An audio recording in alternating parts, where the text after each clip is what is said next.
जय श्री कृष्णा।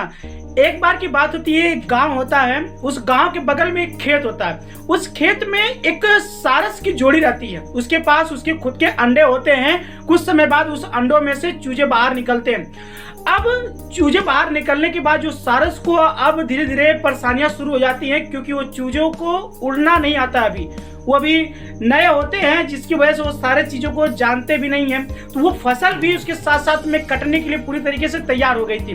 तो वो अपने बच्चों से कहीं भी जाते हैं तो बता के जाते हैं कि यदि इस खेत के आसपास यदि कोई भी आता है और कुछ भी बातें करता है तो उसको गौर से सुनना और याद रखना। एक शाम होती है। शाम को जब सारस अपने बच्चों के लिए खाना जुटा के लेके आते हैं तो उसके बच्चे काफी घबराए हुए होते हैं और वो उस सारस से बोलते हैं कि एक आदमी आया था जो खेत की चारों तरफ घूमा और इस फसल को अच्छी तरीके से घूर रहा था और बोला कि मैं कल ही गांव वालों को भेजकर इस फसल को पूरी तरीके से कटवा दूंगा। तो वो सारस बोलता है, ठीक है, कोई दिक्कत नहीं है, कोई परेशानी नहीं है, घबराने की जरूरत नहीं है, फसल की कटने में भी टाइम है।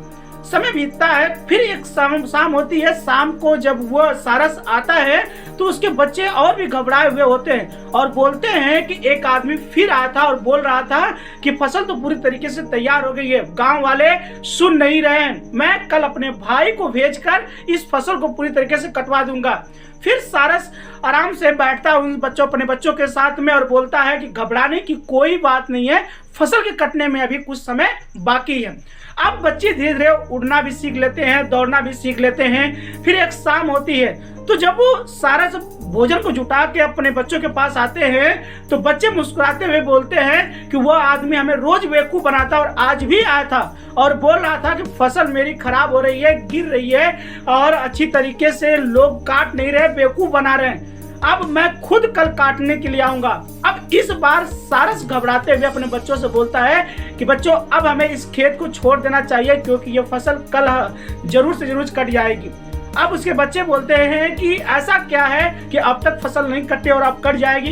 तो सारस एक बात बोलता है कि जब तक वह आदमी गांव वाले और अपने भाइयों पर भरोसा कर रहा था, उनके भरोसे बैठा था, तब तक फसल का कटना 100% वाकिफ नहीं था। लेकिन अब जो है 100% जाएगी, वो फसल कट ही जाएगी क्योंकि वह अब खुद काटने के लिए रेडी है। यकीन मानो दोस्तों, इस कहानी से प्रॉपर सीख यही मिलती है कि यदि जब तक हम किसी दूसरे के भरोसे पर काम कराने के पर डिपेंड है, दूसरों पर डिपेंड होकर हम काम कराने के लिए सोच रहे हैं, जब तक हम खुद उस काम को करने के लिए नहीं सोच रहे हैं, तब तक समझ लीजिए कि वह काम आपका आधा अधूरा ही टिका रह जाएगा।